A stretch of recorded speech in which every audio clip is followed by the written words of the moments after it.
Hey, it's John Hope Bryant, and this is a very important conversation tonight. And it's a topic that everybody says can't be explained, can't be unpacked, must be too difficult, uh, must be in the too hard basket. You need a PhD to understand it. It's too wrapped in a riddle. It's enmeshed in a history that we will never get our hands around. That's just not true. The mystery of black wealth in America, or the lack thereof, is actually not a mystery. And I'm going to explain it to you. I'm going to unpack it for you in 15 minutes. That's right, 15 minutes. The mystery of black wealth will take less time to understand, or the lack thereof. So black wealth or the lack thereof will take less time for you to understand than it took for you to understand the introduction that I'm making right now. So let's get into this. The audience is joining from LinkedIn. Love you guys live from YouTube.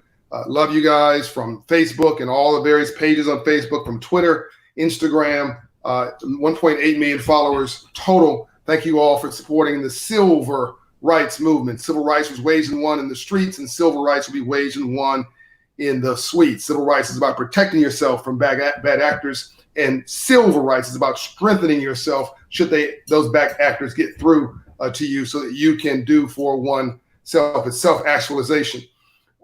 The problem with black wealth, and I'm going to also explain to you those who have achieved black wealth. I'm mostly talking about those who have not gotten black wealth and why.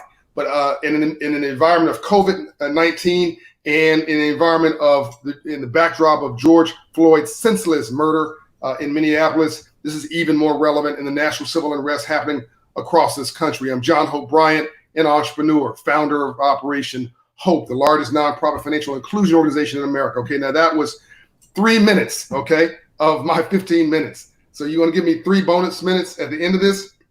You'll let me know in the comments. But I'm going to now break this down now for you in now 12 minutes. So black wealth, or the lack thereof. First of all, let's start with the black wealth that you're aware of.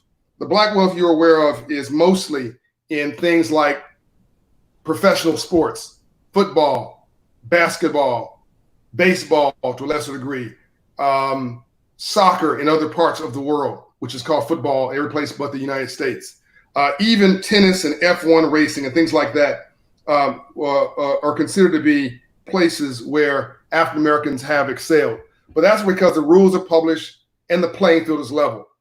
The rules are published and the playing field is level. Either you run fast or you don't. If you run fast, you win. By the way, the arts, entertainment, singing, acting, either you liked the performance or you didn't. Either you sang the song and people felt it, or they didn't. Either you hit that baseball, or you bounced that basketball and made that hoop, or you didn't. The rules are published and the playing field is level, and thus you succeed. So that's where we have excelled. But that's a very small part of American and global GDP, gross domestic product, and wealth creation. By the way, that's making money, not necessarily building wealth. So you can make a lot of money in professional sports, in the arts, and still go broke because maybe you didn't get the memo on money. But I'm getting onto another topic. Let me now, I've got even less time now to unpack this topic. So you need to hold me accountable. Here it is. 400 years ago, and I feature this in my new book, Up From Nothing, which you can pre-order. It's out in October. I break this down. 400 years ago, 1619, Jamestown, Virginia, the first slave entered the American shore. And they came with their peer, which was a poor white indentured servant. The only difference was they both were doing the same work. The indentured servant could buy themselves off of their slavery, their enslavement, and the African could not. So why is the African American today have an average net worth of 8 to 10% of their white counterpart? Here you go.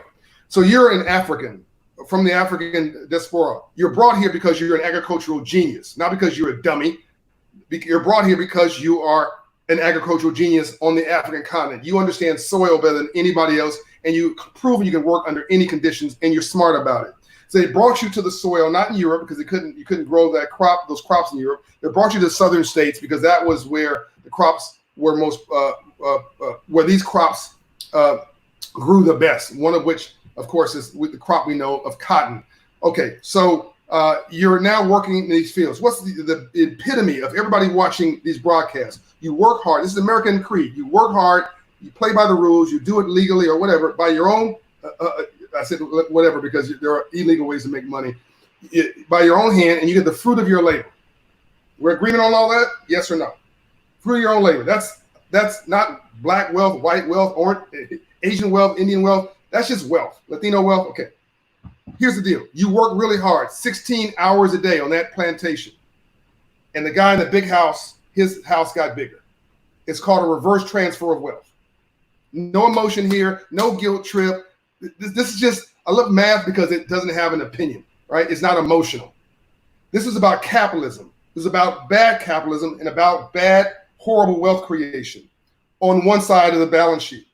This is like having a dispute with your mother-in-law. You did something a slighter, and you didn't apologize for 2 Christmases, and you guys pass each other at your annual gathering and say hello, but you never really sorted it out, so there's a little bit of resentment. Imagine that for 400 years, and then you'll maybe understand why people are so frustrated today. Back to the story. So now you're working your tail off every day, and you wake up every day, and the big house got bigger. There's an extension that's been built in the big house. That's your sweat. There's been a new horse and buggy. Call that a Mercedes today or a Bentley today. New horse and buggy. Well, that's because of your sweat. Whatever you did, you worked really hard, but the transfer of that wealth went to the person, typically a white man, in the big house. You did everything right. He did nothing. And his house got bigger. That went on not for 10 years, 20 years, 50 years, 100 years, 200 years, went on for 250 plus years.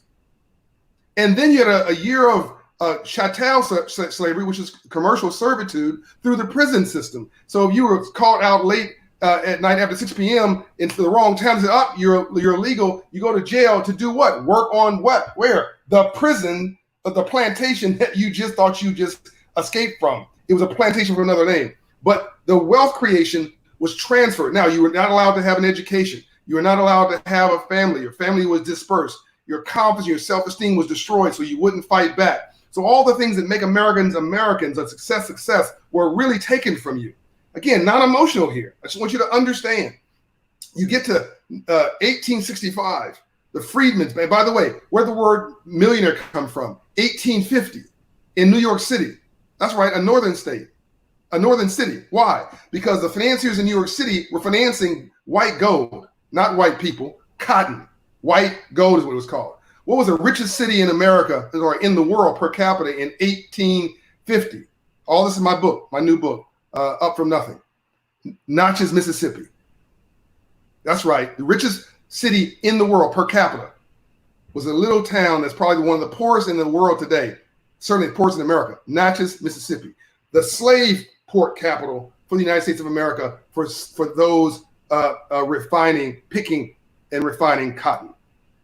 So the word millionaire was about processing and refining and exporting the same product that was created in the wealthiest city in the world, which was also in the back of black slaves. So why didn't we have the wealth? Because somebody else got it.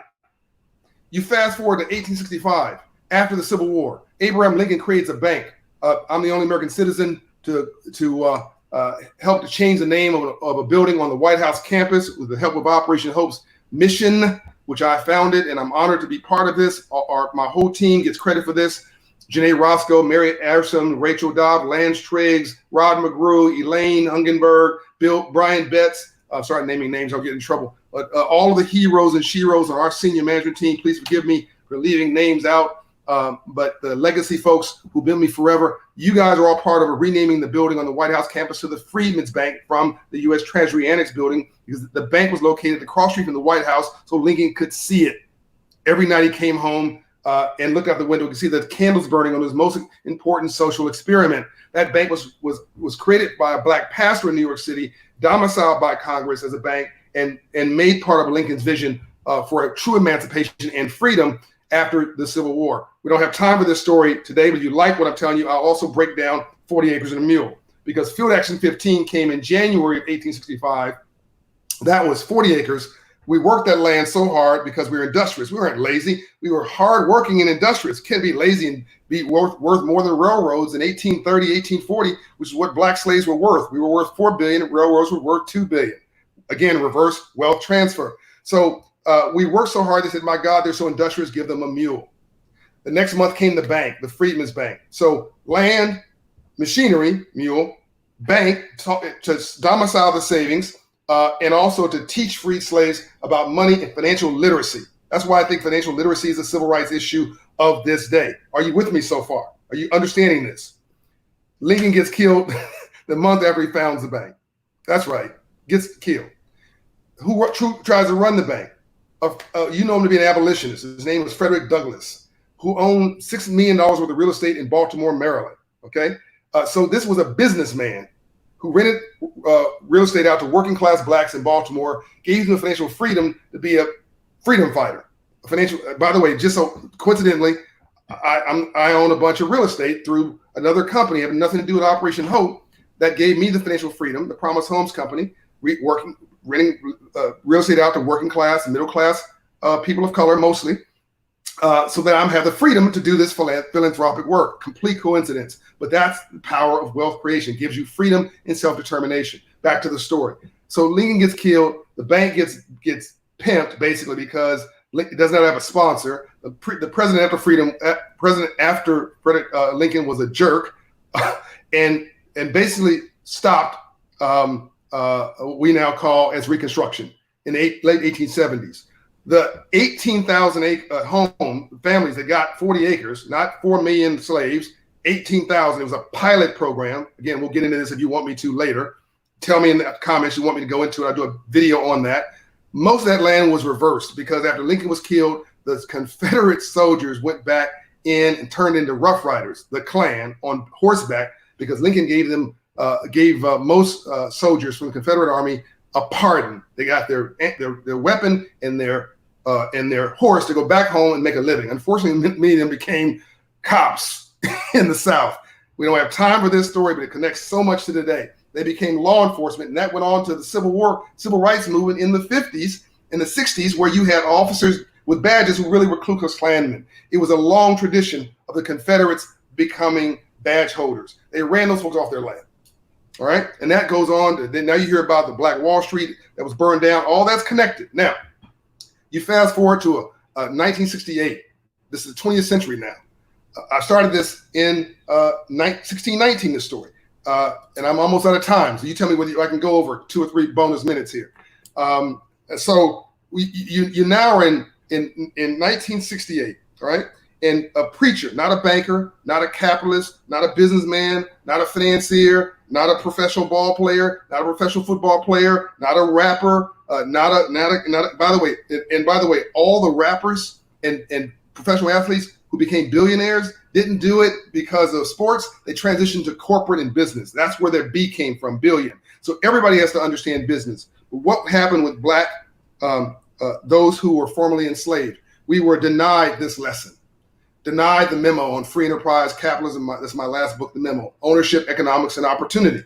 By the way, the first 10 people who say in the comments, I want the memo, I will send you a signed copy of the book. Just put, I want the memo, and type in Louis.Dees, Louis.Des at operationhope.org. Louis.Dees at operationhope.org. I want the memo, and we'll get you a signed copy from me of the book as a gift. But this book describes how we never got the memo. We're not dumb and we're not stupid. We're brilliant. Again, the rules are published, the playing field is level, we succeed. But it's what we don't know that we don't know that's killing us, but we think we know. Why? Because why wouldn't you? In a blind town, a one-eyed man's king. When you don't know better, you cannot do better. Where did the black middle class come from? So anyway, I'm getting ahead of myself. Actually, I'm not. Where did the middle class come from? After the World War II. Because now you can join the military and become a doctor in the military, a lawyer in the military. All the professions for blacks came through the military, not the free enterprise system. So why is the black middle class today primarily about those cashing checks versus writing them cashing them versus writing them, meaning employee versus employer, because we got our professional experience through government service, through the military. The only place where you could find civil rights, a level playing field. Is this making sense to you? Now you have Dr. King in 1968, a pastor, not a banker, businessman, whatever, a pastor in 68 says, we're here to redeem the soul of America from the triple evils of war, racism, and poverty. And now he tackles racism, he tackles the war effort, and now he tackles, by the way, I believe this is the young people's Vietnam, what they're going through right now, the protesting, black and white, together, peaceful protesting. This is your Vietnam moment. It'll become indelible in your spirit. And God bless you, by the way. And then he said, I'm going to eradicate poverty. There are more poor whites in America then and now than anybody else. Did you know that? Then and now. More poor whites. And the biggest transfer payment of welfare, or transfer payments, including welfare, are the whites, not the blacks, even though blacks are the poster child for welfare. And given what I just told you, you think we should have got the most of it. But that welfare won't help you, by the way. That's a hand out, not a hand up. It's a bridge, all supposed to be as a bridge over troubled water. All of us need the tools to be able to do for ourselves. And by the way, we want to do for ourselves anyway. We don't want anybody to give us anything if we can do it for ourselves. But we have to have the tools. So Dr. King now, it's not his work, but he takes it on anyway. And he gets assassinated before the first march, the Poor People's Campaign, April 4th, I believe it was, 1968, 100 years after Lincoln, almost to the day, the same month, he gets assassinated before the first march. We just never got the memo on money. Free enterprise. We've been doing so much with so little for so long, we'd almost do anything with nothing. So why? I've done this in almost 15 minutes. Exactly. 400 years in 15 minutes. Why don't blacks have wealth? Because we never got the memo on wealth, because our self-esteem was devastated in slavery. Our self-confidence was confused and debilitated, because as Ambassador Andrew Young, my mentor and Dr. King's aide, who was on that balcony when he was assassinated, said, that to live in a system of free enterprise and not to understand the rules of free enterprise must be the very definition of slavery. And what is the work of Operation Hope today? And why am I so passionate after Rodney King riots in 1992 about this work? And why do I believe it's important to